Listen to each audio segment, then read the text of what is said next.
Prabhas fans చాలా రోజుల నుంచి కళ్ళల్లో ఒత్తులేసుకొని మరి ఎదురు చూస్తా ఉన్నారు. ఈ యొక్క బ్యూటిఫుల్ మూమెంట్ కోసము. అదే 'కల్కి' సినిమా రిలీజ్ కోసము. 'కల్కి' అంటే మళ్ళా మీరు 'రాజశేఖర్ కల్కి' అనుకున్నారు. కాదు. 'ప్రభాస్ కల్కి 2898 ఏడీ' ఆ సినిమా గురించి. 'నాగశ్విన్' ఏం చేస్తాడా అని పాపం వాళ్ళు ఆశ్చర్యంతోనూ, అలాగే ఆనందంతోనూ, కొంతమందైతే భయంతో ఎదురు చూసారు. సో, వాళ్ళందరి ఎదురు చూపులకి ఈరోజు సినిమా రిలీజ్ అయ్యి, ఒక కన్నుల విందైతే చేసిందనే చెప్పుకోవచ్చు. హాయ్! హలో! అందరికీ నమస్తే. నేను శివ. మీరు చూస్తుంది ఎస్‌కే వాయిస్ తెలుగు. ఈరోజు వీడియో వచ్చేసి మన 'రెబెల్ స్టార్' నటించినటువంటి 'కల్కి ఏడీ' 2898 మూవీ రివ్యూ గురించి మాట్లాడుకుందాము. సినిమాకి వచ్చినటువంటి పాజిటివిటీ అంటే సినిమా స్టార్ట్ అయినప్పటి నుంచి నాగశ్విన్ మీద విపరీతమైనటువంటి ఫ్యాన్స్‌కి ఒక నమ్మకం ఉండింది. అంటే ఫ్యాన్స్‌కనే గాదు, సినిమా అభిమానులందరికీ గనుక ఒక మంచి హోప్ ఉండింది. అంటే అతను తీసిన ఇప్పటి వరకు 2 సినిమాలు.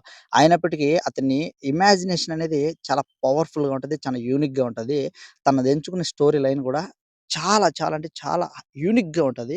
అటువంటి స్టోరీ లైన్ అయితే ఈ 'కల్కి' సినిమా కోసం అయితే ఎంచుకున్నాడు.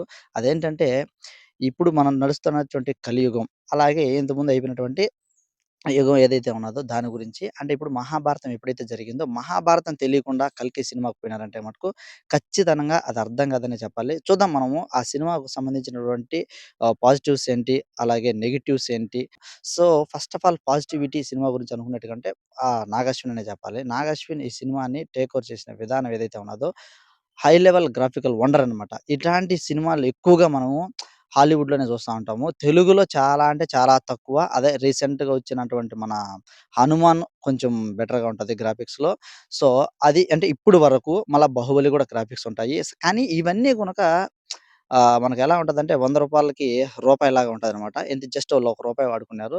ఇందులో ఇతను వాడినటువంటి గ్రాఫిక్స్ ఏయైతే ఉన్నాయో టాప్ అన్నమాట. టాప్ లెవెల్ ఇప్పటి వరకు తెలుగులో తీసిన అన్ని సినిమాల్లో కల్లా టాప్ నాచ్ గ్రాఫిక్సు.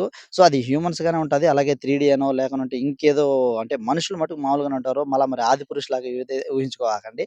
గ్రాఫిక్స్ దాంట్లో కూడా వాడినారు. కానీ గ్రాఫిక్స్ ఎక్కడ వాడాలో, ఎలా వాడాలో, ఎంత వరకు వాడాలో అంతవరకు నాగశ్విన్ అయితే చితక్కొట్టి పడేశాడు. యాస్ ఎ డైరెక్టర్‌గా ఆయనకైతే మనం 100కి నేను 100 మార్కులేసేస్తాను. అంత బాగా డిజైన్ చేసుకున్నాడు. అంత బాగా చూపిచ్చాడు. అంత బాగా క్రియేట్ చేశాడు. ఏదైతే తను ఊహించుకున్నాడో ఆ ఊహకి ఎగ్జాక్ట్‌గా అతను ప్రాణం పోసేసాడు. ప్రాణం పెట్టి తీసేసాడు. అలాగే next second highlight of the movie అంటే అమితాబ్ బచ్చన్ గారు. అమితాబ్ బచ్చన్ గారిని ఈ సినిమాలోకి తీసుకోవడంతోనే సినిమాకి విపరీతమైన పాజిటివిటీ. అలాగే సినిమాని అతన్ని హ్యాండిల్ చేసిన తీరు, ఆయన ఏజ్‌కి, ఆయనకిచ్చిన గెటప్‌కి వాహ్! ఎక్సలెంట్ అని చెప్పాలి. ఆయన యాక్టింగ్‌కైతే ఫిదా అయిపోతారైతే. మనం ఓవరాల్‌గా చాలామంది అమితాబ్ బచ్చన్ గారి కోసం ఎంతమందైతే పోతారో, అలాగే ప్రభాస్ కోసం ఎంతమందైతే పోతారో, వాళ్ళిద్దరి కాంబినేషన్స్‌లో వచ్చేటువంటి ఒక ఫైట్ సీక్వెన్స్ కోసము, అలాగే వాళ్ళిద్దరి మధ్య ఉండేటువంటి కెమిస్ట్రీ అంటే సినిమా మొత్తం గనక ఎంత బ్యూటిఫుల్‌గా ఉంటదంటే అంత బ్యూటిఫుల్‌గా ఉంటది. దాన్ని చూడడానికి జనాలైతే క్యూ కడతారనైతే నాకనిపిస్తుంది. నేను సినిమా చూడాలనుకున్నటికి స్ట్రెయిట్‌గా ఒక్క మాటైతే చెప్తాను. ఈ మైండ్ సెట్‌తోనే సినిమాకెళ్ళండి. ఎందుకంటే ఈ సినిమా ఇప్పుడు 2000లో జరిగే సినిమా అయితే కాదు. 2000 నుంచి ఇంకో 6000 ఉంటది కదా! 6000 ఇయర్స్ తర్వాత జరిగే సినిమా. అంటే మనకు మహాభారతం బాగా తెలిసినోళ్ళైతే దాంట్లో చెప్తారనమాట. ఈ 10 అవతారాలు అయిపోయిన తర్వాత కల్కి అవతారం అనే ఒక అవతారం వస్తది. ఆ అవతారం పుట్టినప్పుడే ఈ కలియుగం అనేది అంతమైపోతదని. సో, ఇది చివరనమాట. ఇటు కలియుగాన్ని అంతమైపోయేటప్పుడు ఆ కల్కి అవతారం పుట్టడానికి జరిగేటువంటి స్ట్రగుల్సు, జరిగేటువంటి ఫైట్సు ఇవన్నీ గనుక అక్కడనేది మనకు రివీల్ అయితాయి. సో, దానికి సంబంధించిన స్టోరీ ఇది. ఇప్పుడు స్టోరీ అయితే అనుకుని మాత్రం మాకు పోగాకండి. అట్లా అనుకోని పోయినారనుకోండి, ఇదేంది ఇది బొమ్మల సినిమా అనే ఫీలింగ్ అయితే వస్తది. బొమ్మల సినిమా అనుకోవడానికి ముందుగా నేనేమన్నానంటే మరి బొమ్మలైతే కనిపించవు మీకు. కానీ మనం ఊహించినటువంటి వెహికల్స్ ఉంటాయి. మనం ఊహించినటువంటి విధి విధానాలుంటాయనమాట. ఇప్పుడైతే మనం వీడియో కాల్ ఇట్లా ఫోన్ తీసుకొని మాట్లాడుతున్నాం. అక్కడ ఫోన్ ఉండదు. జస్ట్ ఇట్లా పెడితే చాలు వీడియో కాల్ ఆన్ అయిపోతది. అలాగా చాలా ఇన్నోవేటివ్‌గా ఉంటాయి. కొత్త కొత్త ఐడియాస్ వస్తా ఉంటాయి. సినిమా చూసినంత సేపు మనం వేరే ప్రపంచంలో ఉన్నామనే ఫీలింగ్ అయితే వస్తది. సో, అలాగా మీరు ఈ సినిమాని 6000 సంవత్సరాల తర్వాత ఎలా ఉంటదో ప్రపంచం చూపించేది ఈ సినిమా. సో, ఇప్పుడు చూసేది మీరు జస్ట్ కొంచెం మాత్రం నేను ఇందాక చెప్పాను కదా! 100లో ఒక రూపాయి మాత్రమే మనం ఇప్పుడు చూస్తున్నాము. ఒక 6000 సంవత్సరాల తర్వాత మనం 100కి 100% చూస్తాము. అలాంటి వరల్డ్‌ని మనకిప్పుడే చూపించాడు నాగశ్విను. సో, సినిమా అయితే నాకైతే చాలా బాగా నచ్చింది. సో, మీరు 'ప్రభాస్' ఫ్యాన్స్‌కైతే ఇంకా బాగా నచ్చుతది. అలాగే సినిమా లవర్స్‌కి కూడా చాలా బాగా నచ్చుతది. కొన్ని విమర్శకులు ఉంటారు. విమర్శకులకి నచ్చని విషయం ఏందంటే స్టోరీ నరేషన్ అనేది కొంచెం స్లోగా ఉంటది. అంటే హీరోకి ఎక్కువ ప్రాధాన్యం ఉండదు. అక్కడ స్టోరీకి ఎక్కువ ప్రాధాన్యం ఉంటది. సో, అది కొంచెం డిసప్పాయింటింగ్ అనిపించొచ్చు చాలా మందికి. బట్ కాపోతే క్లైమాక్స్‌లో మీకు ఒక సీక్వెన్స్ ఉంటది. ఆ సీక్వెన్స్ మొత్తం నాకు తెలిసి ఒక 25 మినిట్స్ ఉంటది. 25 మినిట్స్ మీరు సీట్‌లో కూర్చుంటే నిజంగా చెప్తున్నాను. మీరు సీట్‌లో కూర్చుంటే అప్పుడు అడగండి. మీకంత గూస్ బంప్స్ తెప్పిచ్చాయి. అంటే దాంట్లో గనుక ఒక చిన్న గ్లిప్స్ ఉన్నది.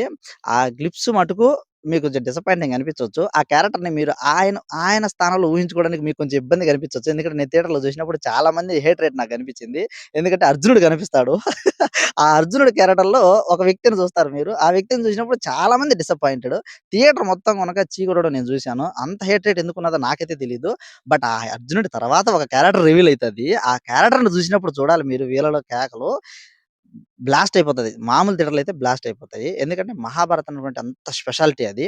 సో, దాన్ని జస్ట్ 'నాగార్జున' జస్ట్ టచ్ చేసి వదిలినాడు. రియల్‌గా తీస్తే మటుకు నెక్స్ట్ లెవెల్ ఉంటది సినిమా. సో, అంత బాగున్నది. సో, సినిమా గురించి ఇంకేమైనా నెగెటివ్ టాక్స్ వచ్చినా గనుక అవేమీ పట్టించుకోకండి. హ్యాపీగా ఎళ్లి సినిమా చూడొచ్చు. మనం పెట్టిన డబ్బులకి వర్త్ అనే చెప్పొచ్చు.